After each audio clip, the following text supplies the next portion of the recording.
Good day, everyone! National Election 2022 is almost here. So I would like to remind you to our overseas absentee voters, or simply called the overseas voters, or the OFW registered voters, to please vote. You will have 1 month to vote. So that will be on April 10 to May 9 of 2022. So please do your part, do your duty, and cast your votes. Hello, Kay. Hi, it's nice to be back. Yes, I missed you. I And missed you Richard, it's nice to too. finally work with you. Likewise. How are you? Hello, Yes. Joanne. Yes. And hello, Kay. And sa mga nanonood sa atin ngayong araw na ito, I'd like to take the opportunity since our show is accessible online and on demand. Good morning, magandang tanghali, good afternoon, and good evening. And this is not limited to our viewers from the Philippines, but also our OFWs abroad.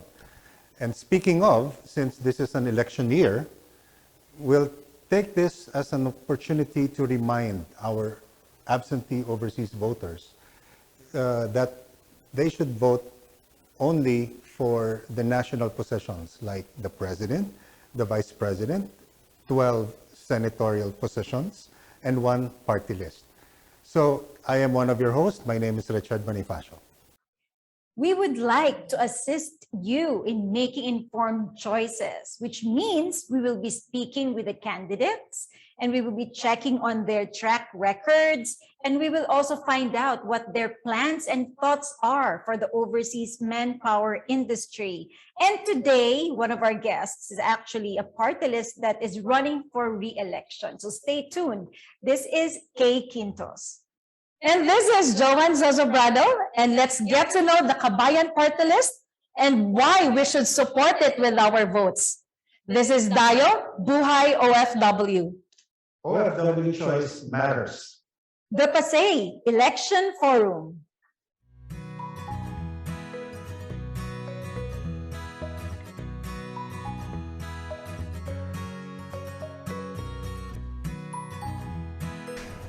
We hope you gained some knowledge from the trivia we just presented. Let us aim to be informed citizens. And today, we would like to welcome our guest, one of the party lists for re-election. And we will be talking to none other than the founder of this party list. Richard, would you do the honors of introducing him? Thank you, Kay. Our guest for today is from the party list Kabalikat ng Mamamayan, or Kabayan, which represents marginalized sectors like the disabled, senior citizens, fisher folks, farmers, the poor, and including our OFWs. Let's get to know more about this party list from the founder, the lawyer educator, and the two-termer in the House of Representatives, Congressman Ron Salo. Sir, magandang araw po sa inyo. Magandang araw din sa iyo, Richard. Magandang araw din sa iyo, Kay. Maraming salamat sa opportunity na makasama po rito sa forum po ng Pasay. Welcome. Welcome to our show.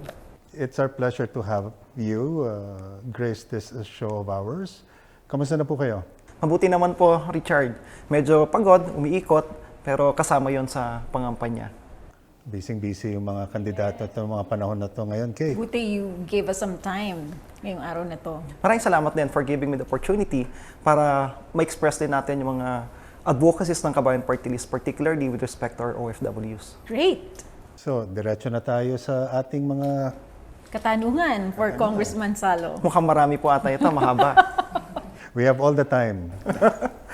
Okay, so first question, Congressman. We are in the business of sending workers overseas. What committees have you chaired or actively participated in the House of Representatives?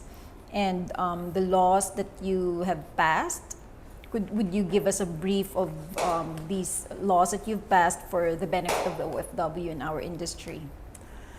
In the House of Representatives, I'm a member of the Committee on Migrant Workers, so specifically OFW committee, as well as, of course, there are committees that pertains to the rights of our workers.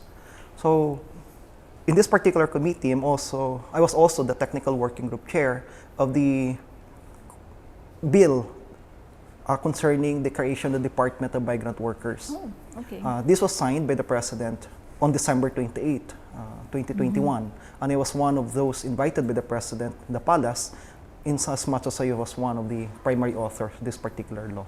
Okay, so we will be discussing more about the Department of Migrant Workers later on. But what do you think are the issues that the OFWs continuously faced during this time?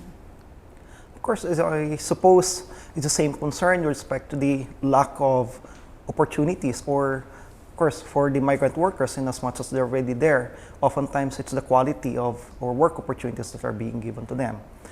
Also, with respect to repatriation issues, as well as concern with abusive employers. So it's still a gamut of concerns facing our OFWs. Yeah, that's right, Congressman. Okay, so going back to the party list, aside from yourself, who are the key people and their tasks in the party list? You can introduce them. Yes, I am the first nominee of KABAYAN Partylist. And as submitted to the COMELEC, our second nominee is Dr. John D. Flavier, the son of former Senator and Secretary Juan Flavier. The third is Bishop Paul Hernandez, who used to sit also as a congressman in the 17th Congress. I was with him in the 17th Congress. Then our fourth nominee is Dr. Richard T. Mata. He's a pediatrician, a blogger. He's based in Davao. And Mr. Noemi Bustamante, he's a civic leader and an NGO and organizer also. Wow, good roster of nominees. Thank you for that. All right, Richard? Congressman, I've been wanting to ask this question. And what got you into this party list program? We created this party list sometime 2009. It was an offshoot of the opportunity that was given to me to represent one of those who represented the Philippine government in the Geneva concerning the discussion or the Convention on the Rights of Migrant Workers. In that particular convention, after a while, I discussed with some of my colleagues in Malacanang then. I was undersecretary then at the Office of the President. And going back here in the Philippines, I had the opportunity to discuss with some like-minded people. And my friend, a good friend of mine, is the secretariat of what you call the Presidential Committee on Human Rights. So when we founded this particular party list we called Kabayan, it is founded on the realization of the cultural, economic, and educational rights of our people. So we're coming from the point of view that our people are entitled to these particular rights. And it's a rights, we call that the rights-based approach. As a human being, we are entitled to a modicum of rights. And this includes, of course, the basic things that we need in life. That's the reason why we call it Kabayan, the advocacies of which are considered Kabayan plus 2.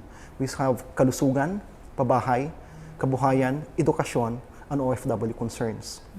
So these are the basic needs of a human being, in which Kabayan Partylist is saying that this should be addressed by the government. This should be given by the government in order for that person to be able to be empowered, to be the person that he wants to be.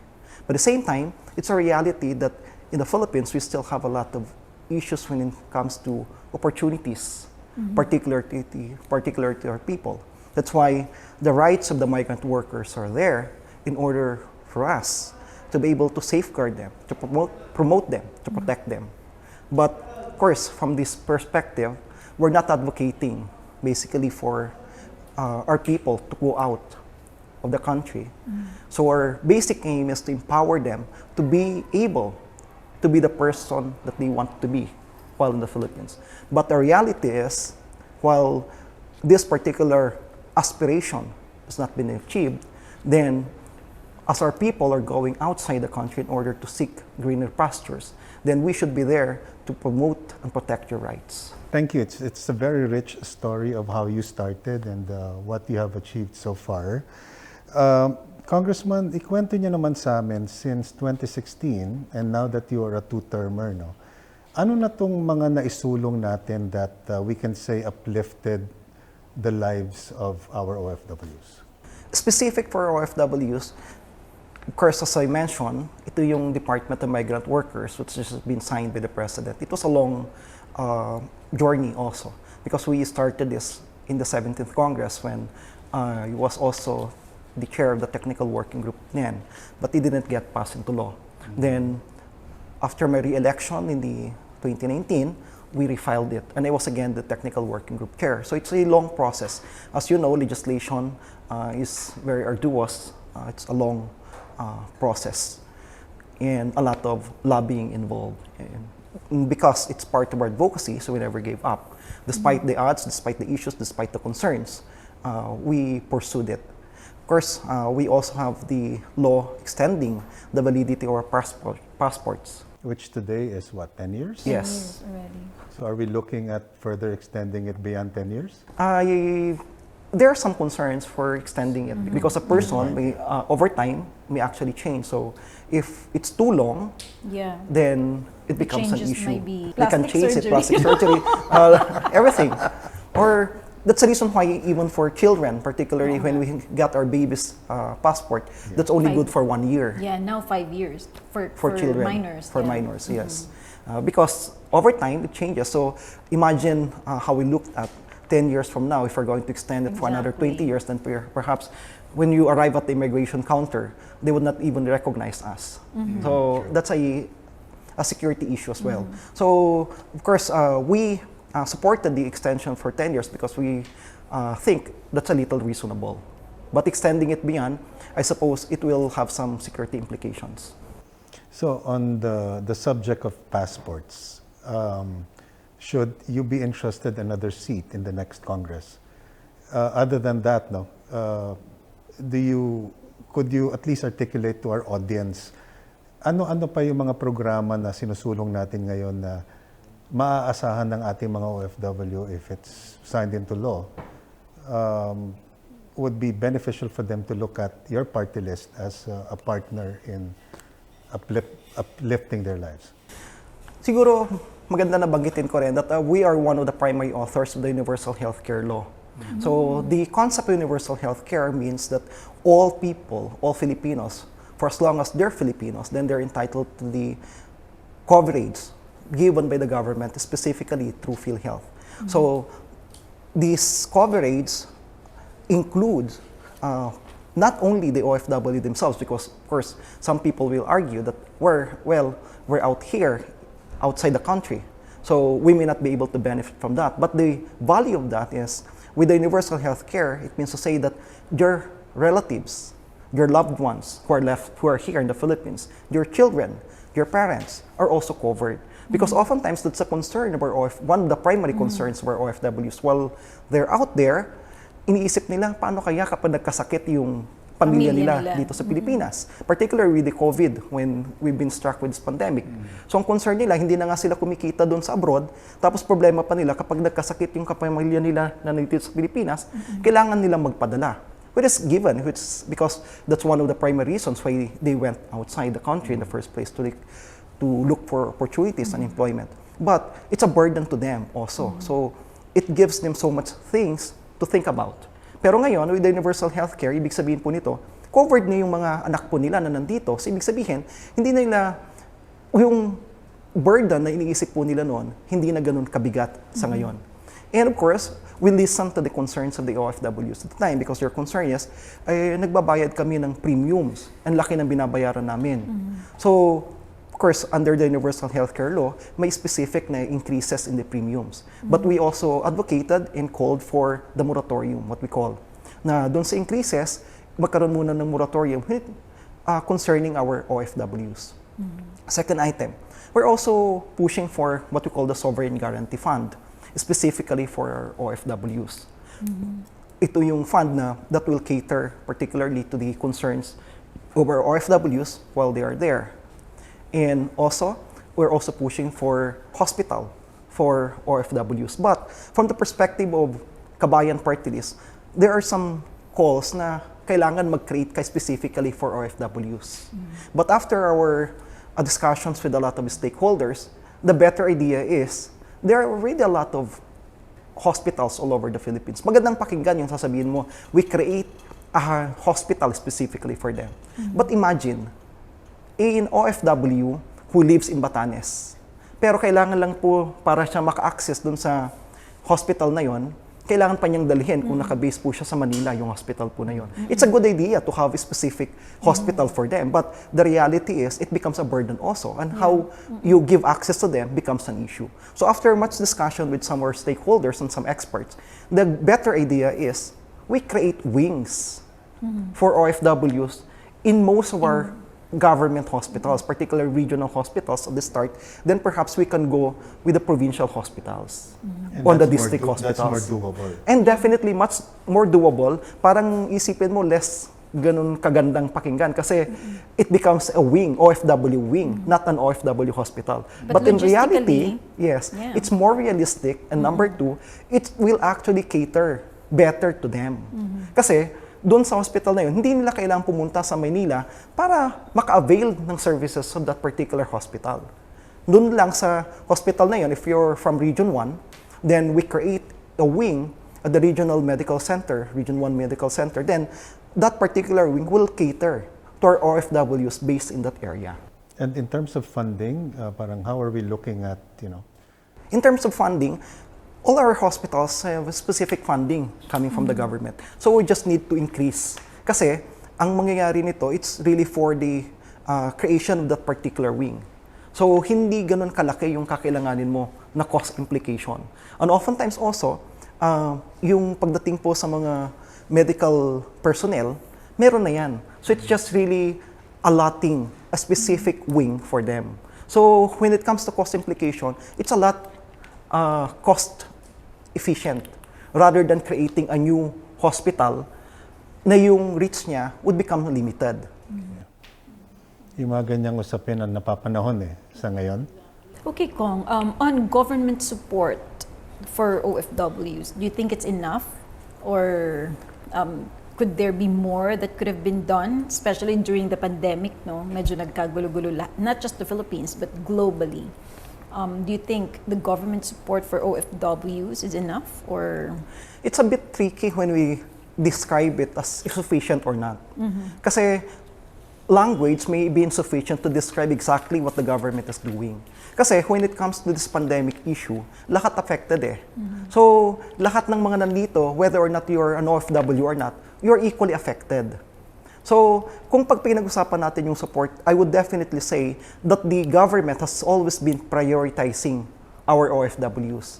When you look at the policies, the programs, klaro na binibigyan ng support yung ating OFWs. It may not be quote-unquote sufficient but it depends on whose perspective it is. Kasi at the end of the day, from the limited resources of the government, kung unlimited sana yung resources natin, you could always demand for more.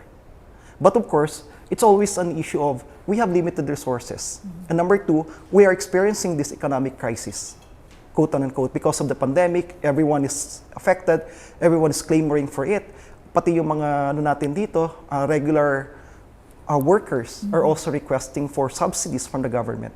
So, from my point of view, in as much as also one with them in calling for more support for OFWs, I would say that the government is doing its best in addressing the concerns of our OFWs. But of course, it may be insufficient, but it is always a function of resources. Okay, thank you for that.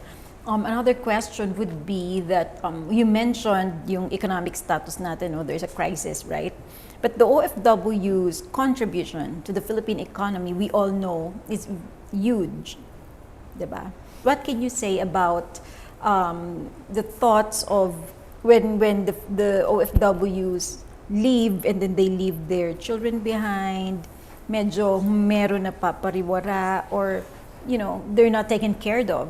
They were not so nagbabago yung values nila, nagiging sila, like they're just waiting for the money that will be remitted, so nawawala yung family instilled values dahil of the breaking up of these families. And more often than not, we all know that couples also end up parting. So what can you say about that, sir? Given that you mentioned also that you do not support, not naman you do not support, no, but you do not encourage workers to go abroad, right? As earlier you mentioned about that. Let me rephrase it this way. Okay. Kabayan Partylist is not advocating for Yes, the not export of advocating. human Yeah, capital. Right. But it's a reality that they're there. That's the reason why we're here to promote and protect your interests. Going back to their concern, it's really costly. Export of human capital is very costly. Costly in terms of social, because it breaks up families, quote Yeah. unquote. It's costly with respect to the economy itself, because imagine how much, for example, sending a doctor abroad. If we're just going to compute it, i-compute lang natin based dun sa ipapadala niya, lugi tayo doon. Imagine, before creating, quote unquote, making a doctor, how much investment did our government put into that? Elementary, K-12, tapos pumasok po siya ng kolehiyo, then taking up medicine is so expensive. And the support of the government is there. Then, naging doktor, nag-abroad po siya, then we're just going to compute it based on the amount of money that has been sending it to the Philippines. So, kung titingnan po natin cost-benefit analysis, mukhang sa totoo lang, lugi rin tayo na sending country. Kasi, for example, yung mga pinapadala natin who are professionals, at the end of the day, who is actually more benefiting from your expertise? The expenses was borne by the government in the Philippines. But at the end of the day, kapag nandun na po sila doon sa bansa where they're working, in exchange for that services, they're being paid. But basically, whose economy they're primarily benefiting? It's the economy of the country, the host country. So pag uwi nila, habang nandun po sila, they're sending monies here. So that helps our economy also. So it's tricky, very tricky. But at the same time, as I would agree with what you're saying, that yung cost-benefit analysis at the end of the day, baka lugi tayo niyan. That's the reason why, from our point of view, sa Kabayan Partylist, we're not really advocating for the export of our human capital because it's too costly. Costly to the person himself, costly to your families, costly to society. So, maraming costs implications. Yes. But at this particular stage where, at the end of the day, our primary concern is the economic status of our people, syempre ba naman kung wala silang makain naman dito, natapos nga sila ng pag-aaral pero wala silang mapasukan, then, which is a better option. Yeah. So, pupunta po sila doon para magtrabaho, makahanap ng kanilang opportunities Yes. na wala rito. I understand, Congressman, very tricky, di ba? And as far as we had some data given to us last time, which I cannot remember. But basically, the gist of it is that the biggest chunk of where the Philippines got the money for the economy is from OFWs. About 2 trillion of the 2 5 trillion point of, something yes, trillion secondary budget na for lang ang the next BPO Congress, industry, yes. secondary na lang yung ibang industries, but from the OFWs. So I guess that's why you're saying tricky talaga. Kasi like 70%. Tama ba yun? Calculation ko, more or less, right? Kung Yes, pero yeah. ganito rin ang isa sa mga pumapasok sa picture po dyan. Because of course, one of our biggest industry, quote-unquote, is export of human capital. But this Parang is... hindi maganda pakinggan, Yes. export, di ba? Yes. Hindi, well, we can find a better term for Yeah. it, perhaps. Pero, how many people yung nagko-contribute nito, the OFWs? I suppose, it depends on whose data we're looking at. But on the average, sasabihin nila, we have 10 million Filipinos seeking greener pastures abroad. But if we're going to compare yung kanilang contribution dito, malaki yun, that's huge. But there's another opportunity which is being done in the economy, the BPO industry. Yeah. The BPO industry, if you're going to compare it, the number of people engaged in the BPO industry is perhaps just between 10 to 20% of those going outside the country. But when it comes to the contribution to the economy, it's almost the same. They're almost catching up with the contribution of the OFWs. What does this tell us? Diba? So I suppose we just have to look for more opportunities. The policies of the government should be more in developing industries that will cater to our people na hindi nila kailangan umalis elsewhere. Kasi imagine with that, yung BPO industry, they're here. Yes, I understand also the concerns na kailangan nangyayari po dyan, nagpapalit yung kailang cycle, yung night shift, di ba? Nangyayari yung araw nila, yung gabi araw nila. But when it comes to the cost to the family, hindi masyado kasi nandito sila. Kasama nila yung pamilya po nila. Compared to the OFWs who have to leave their families behind, and on the average, they will be outside the country for 2 years kapag land-based sila, or 10 months kapag sea-based. Yeah, that's right. Medyo mahabang discussion yung part na yan. So we will shelf that for now. Yeah. But you know, we get But the interesting, message. we get the message. Yeah, Interesting. You know, the gist of what we heard is, you know, there's the ideal and there's the reality part of our circumstance today. So until that ideal is met, I hope it's going to be soon. Na yung hindi na kailangan umalis ng kapwa Pilipino natin, di ba? So they are there. And 2022 being an election year, right? And, you know, their voice is important. If they really want to have a change in their favor. So, let's shift topics muna, no? Let's talk about the absentee voting. What's your personal take and opinion on the subject? Definitely, I subscribe to the idea that our OFW should be given opportunities to choose their leaders, the national leaders. Definitely, of course, they are given the opportunity to choose who will be the next president, the vice president, the senators, and the party list. It's just a question of they should really exercise this.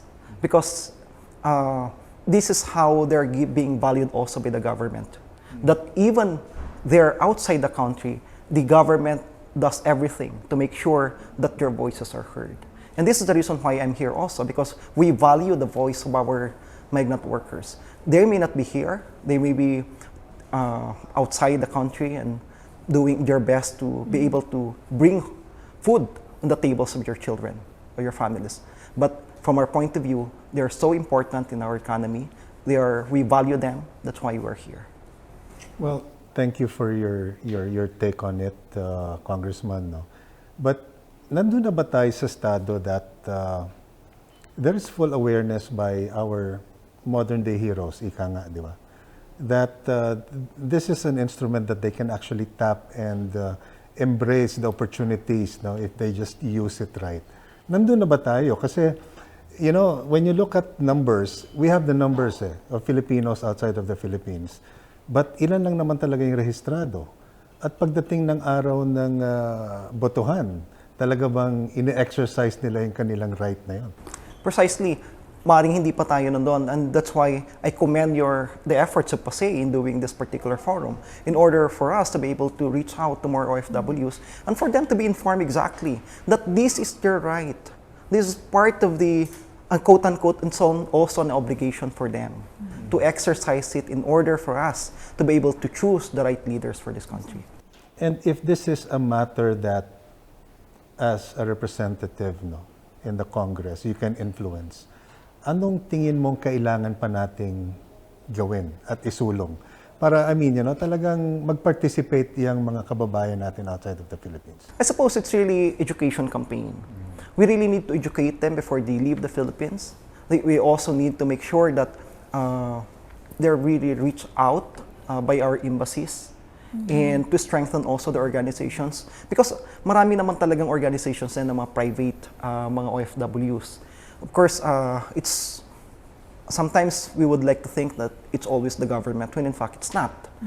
There are a lot of players, quote unquote, particularly from the private sector. May maraming mga initiatives yung mga OFWs po natin. For one, we partner with several OFW organizations as well in monitoring the plight of our OFWs. So ito yung mga ways on how we're able to leverage and to maximize the resources that the government has, ensuring that the private sector, the stakeholders, those who are actually there to be able to participate in educating our OFWs as well. Yeah, that's a good point. No? Somehow for the common Filipino, the thinking or the concept is bahala ng gobyerno sa amin. Right? But there are other segments in our society that actually can bridge us from where we are today and what is the ideal in the future. Thank you for that, Congressman. Thank you. Okay, Congressman. Now let's talk about the Department of Migrant Workers, which President Duterte signed into law the creation and establishment of the Department of Migrant Workers. Ano po ang take ng Kabayan Partylist and stand on this creation of the Department of Migrant Workers? Siyempre, pinapasalamatan natin si President Duterte dito. We actually really commended him dahil kasama ang Kabayan Partylist sa pagsusulong ng departamentong ito. So from the very start, as I mentioned, in 17th Congress, then 18th Congress, present, we are one of those primary authors and advocates for the creation of this particular department. Kaya nabanggit ko nga kanina sa umpisa, kasama tayo doon sa inimbitahan po ni Pangulong Duterte nung pinirmahan niya po ito. Sapagkat isang pagkilala rin yung contribution po natin doon sa advokasiyang ito. Okay, Kong. So, yung implementing rules and regulations of the Department of Migrant Workers are still yet to be passed. Ano po yung mga gusto nyong i-include dito sa IRR ng Department of Migrant Workers? Siguro kailangan natin maintindihan what exactly is an IRR. Yung IRR, this is our considered implementing rules and regulations, but you cannot create an IRR outside of the law. So, ano yung nandun sa batas, yun supposed to be yung i-implement. Yun nga lang, may mga instances wherein the provisions may not provide the necessary details. That's why you need an IRR. With respect to the specific provisions, I suppose isa sa mga gusto nating makita yung proseso ng blacklisting because I am the one of those who really advocated in order to make sure that we'll be able to protect better our migrant workers. Ano ba yung proseso ng blacklisting doon sa mga tatawag po natin even the foreign employers? Kasi sometimes, ang tanong natin dito, for the longest time, this particular foreign employer has been the subject of several complaints. Pero nakakapagtaka, bakit paulit-ulit sila pa rin yung binibigyan at pinapadalhan? So ano yung proseso na dapat gawin because the law provides a general provision on the blacklisting, but the process of it at ano ba yung mga nitty-gritty nito, I suppose, should be thrashed out in the IRR. That's one of those. And of course, we also have the 24/7 emergency assistance. So, first, ito yung kailangan natin, but we need details. How would the Department of Migrant Workers is going to implement that particular provision? We also have the Action Fund. Ito yung supposed to be fund to cater to the needs for repatriation, for assisting our OFWs, particularly those in distress. So, ang tanong, paano ito ma-access ng mas mabilis ng mga OFWs po natin? So, this should be trashed out the IRR. How do you think, Congressman Salo, yung mga undocumented workers at saka mga victims of human trafficking, how do you think the Department of Migrant Workers will be able to address or contain itong issue na to? Kasi we're talking about these undocumented and trafficked people did not go through the licensed recruitment agencies. Licensed recruitment agencies are highly regulated by the government. However, ang dami pa rin na hindi dumadaan sa licensed recruitment agencies at sila yung mga victims ng human trafficking, ng itong mga undocumented workers. Ito actually yung mga napapatay abroad. Sometimes many of them didn't go through the licensed recruitment agencies who are highly regulated by the government with all the paperwork. So what do you think the DMW's role would be and how would we end that? Napakaganda yung binanggit mo, Kay. I completely subscribe to that. Totoo yun. Ang talagang, at the end of the day, kapag pinag-usapan sino yung mga undocumented, usually hindi dumaan, definitely. Kaya nga siya hindi dokumentado. Number two, kaya siya dihado oftentimes dun sa bargaining table kasi in the first place, wala siyang dinaanan na recruitment agency na valid. Kaya they end up being at the receiving end, sila yung lugi. Kaya I suppose yung Department of Migrant Workers na binuo ngayon should really be a more aggressive, quote-unquote, in ensuring na yung mga unlicensed recruitment agencies mapasara, mahuli, ma-stop na yung pamaran po na yun. Because definitely, yung mga recruitment agencies or the service exporters nandyan, nire-regulate sila in order for them to be able to comply with the minimum standards that are being set by the government.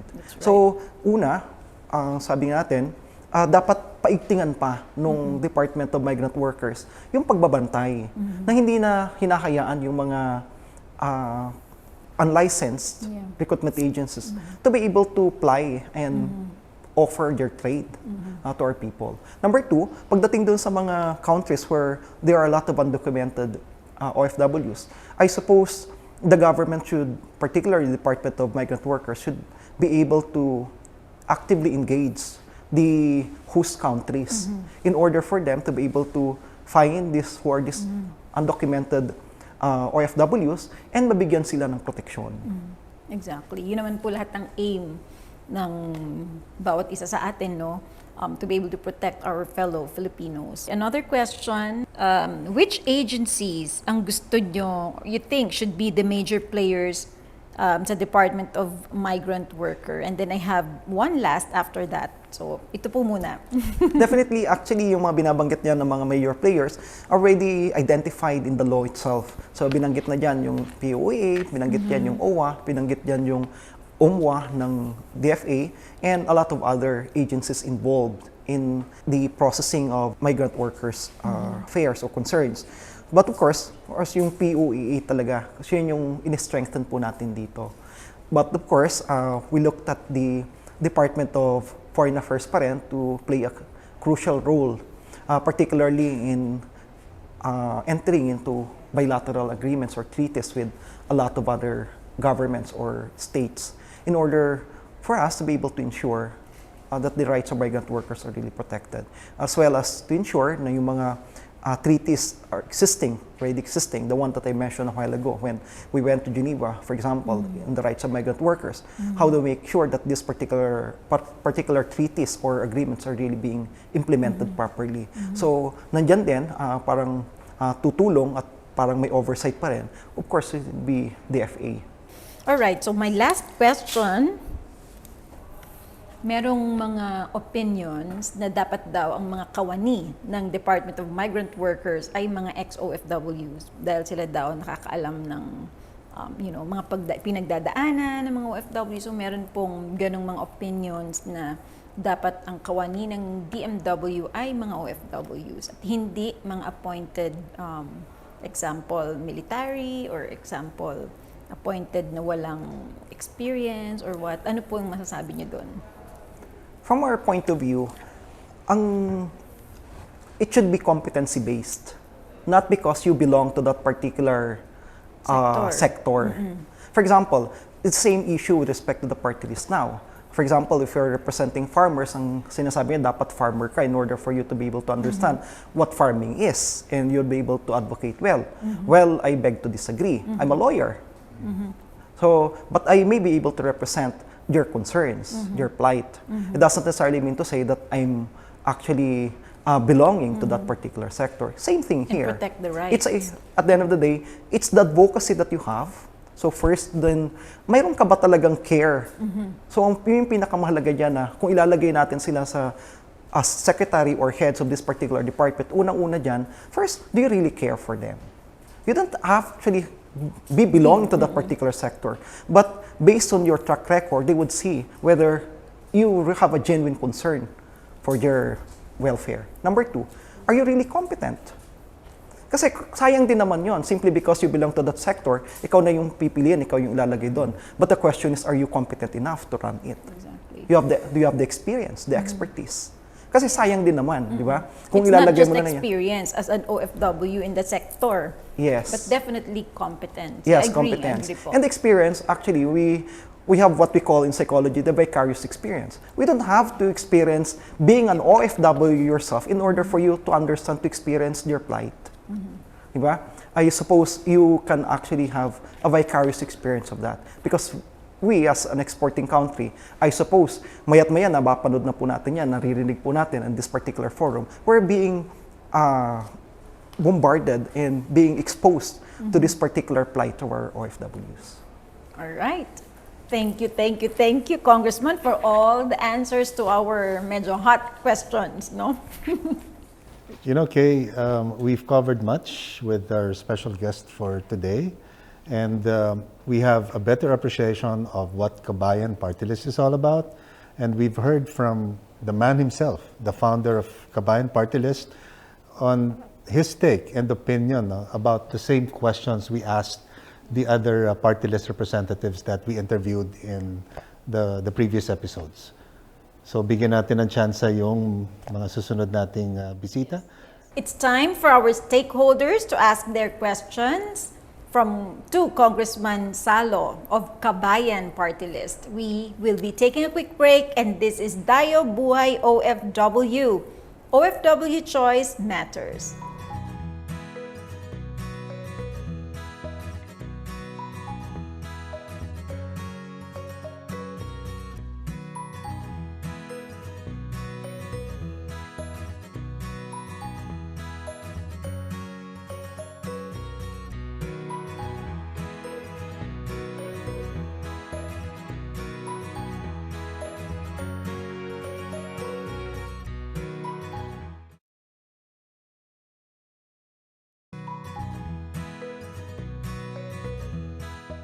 You're still with DAYO OFW. OFW Choice Matters. At kasama pa rin natin ang Kabayan Party List Representative, Congressman Ron P. Salo. Congressman, joining us today is the representative of the International Recruitment Manpower Agency who would like to share their sentiments and who would like to ask questions to you as well. Usapang negosyo naman tayo ngayon, Kong. Parang nasimulan natin kanina outside set, no? So ang bisita natin ngayon at magtatanong, no, ay mismo nagpapadala ng OFW sa iba't ibang panig ng bansa. At ang bisita natin ngayon ay si HR Manager of Multistar International Incorporated, Mr. John Torres. Good afternoon, Congressman Ron. Good afternoon, Joanne, and good afternoon, Richard. Good afternoon. Good afternoon. It's a pleasure to have you here today. Yep, I'm thankful for hearing the words from Congressman Ron about his appreciation of the social realities that we have. And having previous engagement in development work prior to my transition to the private sector, I'd like to ask this question to Congressman Ron.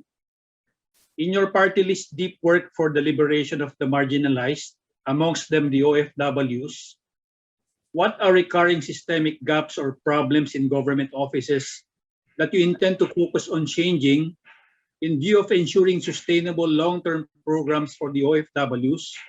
And how do you intend to maximize the private sector's, the employment providers' proven potential in this gargantuan developmental task? Thank you. Thank you, John. Thank you, Richard. Thank you, Joanne. Mukhang mahirap po yung tanong po ni John, malalim. But of course, nandito po yung Kabayan Party List and we're really advocating for in the creation of this particular department, yung Department of Migrant Workers. Ang aim din po natin dito is to really make sure na streamlined yung process ng ating gobyerno. So of course, alam natin na it's bad for business the moment red tape come in.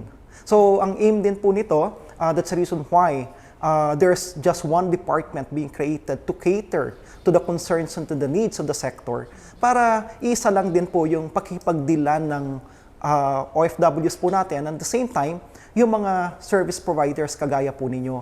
At the same time, ang aim din po natin dito ay ma-streamline yung proseso na ginagawa po nila. We understand that there are a lot of regulations or guidelines being imposed by our a lot of other agencies of the government. Pero ngayon, with them under one roof, which is the Department of Migrant Workers, we're really looking forward na mas magiging streamline dito, mas magiging mabilis, mas magiging madali. Of course, in your end, kagaya ng sinabi ko kanina, it's always bad for business kapag may red tapes. And it's always bad for business kapag nagkaroon ng issue, iisa na lang ang palaging ang pamamaraan natin reactive. Ang mas maganda talaga, it becomes more proactive yung ating gobyerno. And dapat mas magiging engaged din palagi sila to the stakeholders. Kasama po kayo doon. Na mahirap kasi from napapansin po natin, oftentimes yung kapag pinag-usapan tinasa yung concern ng mga OFWs, tinitingnan lang siya sa perspektibo o doon sa lens nung OFW.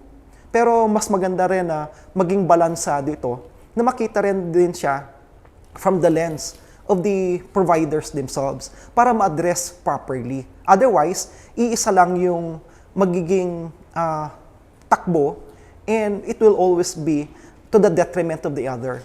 When in fact, it should always be appreciated that this is our partnership, both the government and the private sector. And when we say the private sector, it's both the job seeker, the employees, as well as not just the employers themselves na foreigners, kundi kasama po kayo doon na service providers. We're grateful to hear that, Congressman Ron.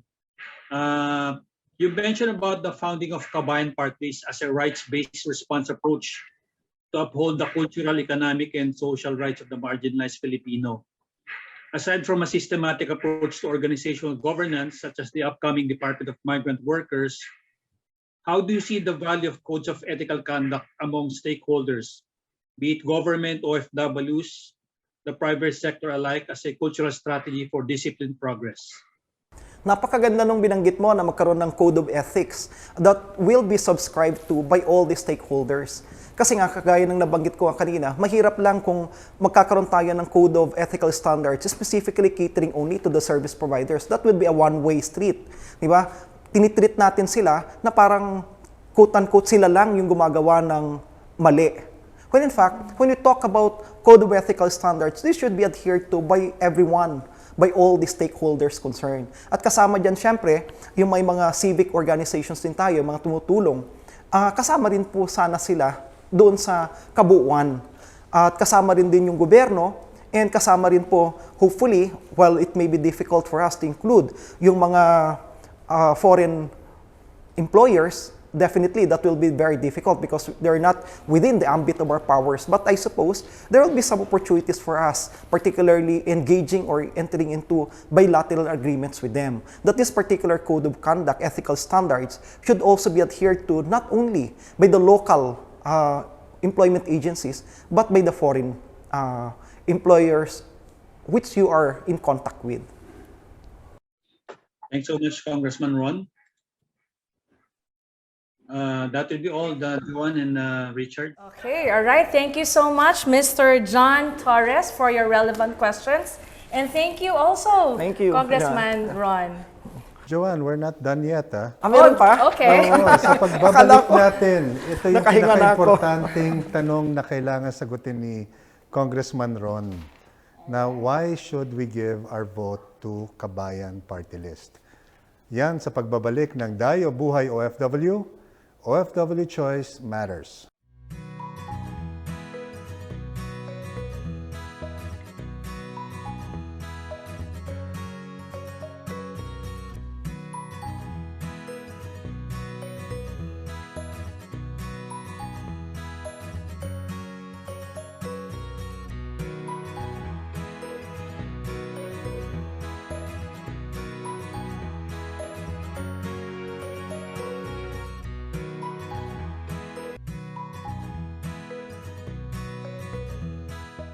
Welcome back to DAYO Buhay OFW. OFW Choice Matters.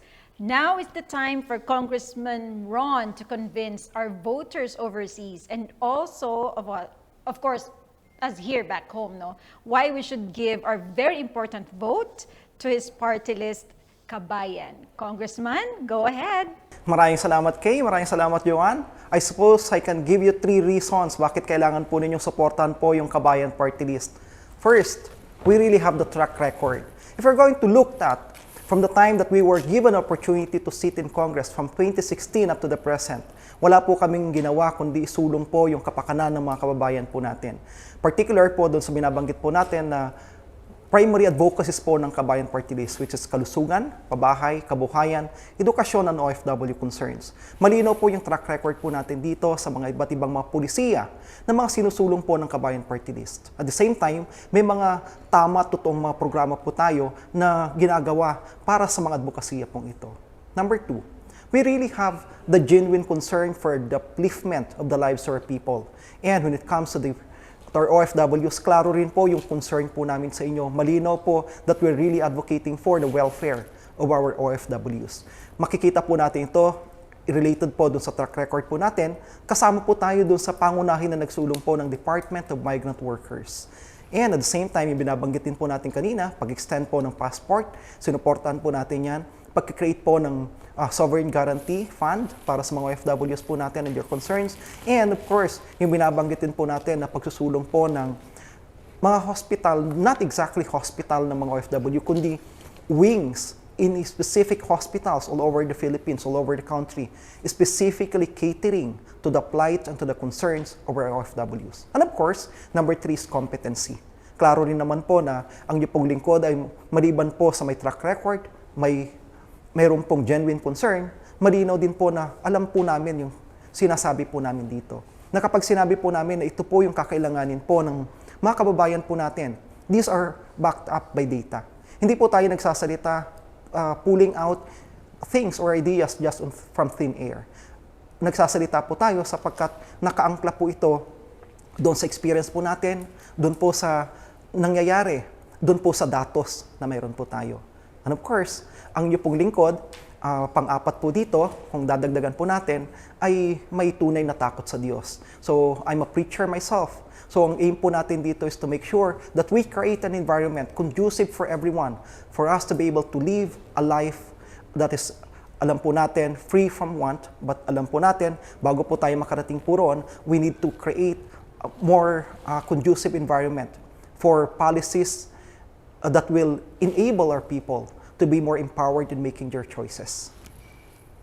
All right, very well said. Thank you so much, Congressman Ron Salo. What is your message to the OFWs, to the families of OFWs, and of course to the stakeholders of the employment industry?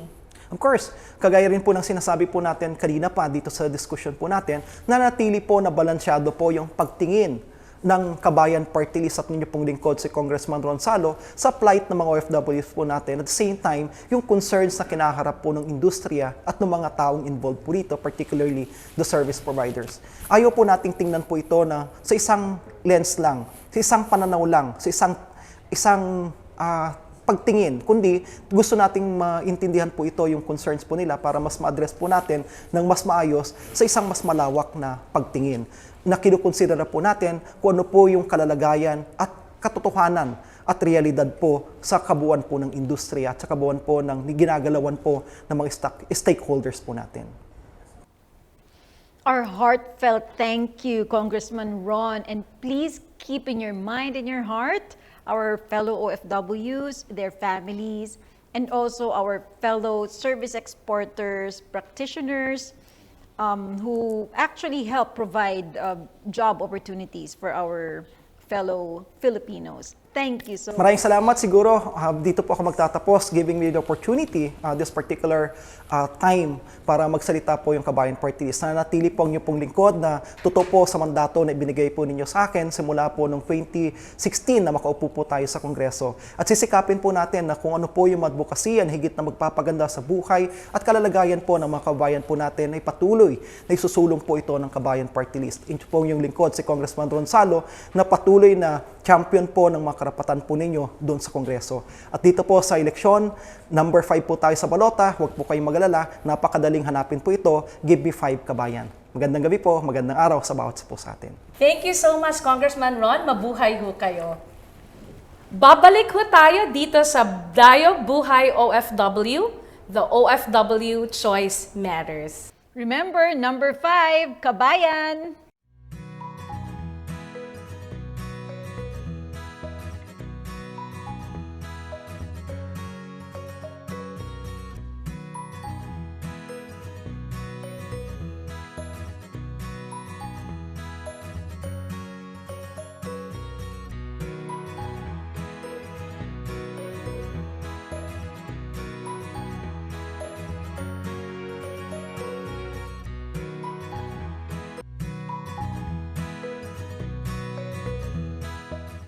This has been another eye-opener for all of us, and we thank you, our loyal viewers, for staying on.